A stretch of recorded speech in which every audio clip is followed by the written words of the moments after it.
عظم الله أجورنا وأجوركم بهذا المصاب الجلل، وهو استشهاد ذكرى جدي الإمام الصادق عليه أفضل الصلاة والسلام.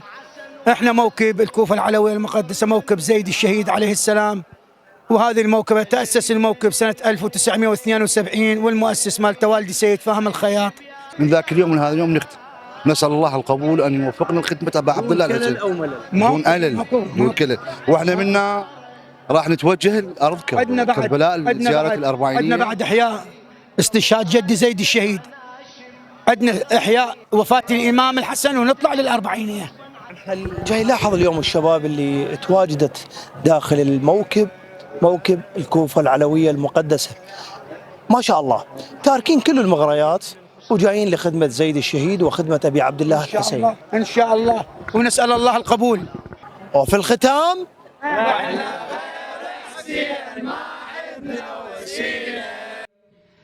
والذنوب هواي كفتها ثقيلة، وغدا يبدو لنا سدا منيعا. هذه آراؤنا فيه جميعا، والذنوب هواي كفتها ثقيلة. احنا غير حسين ما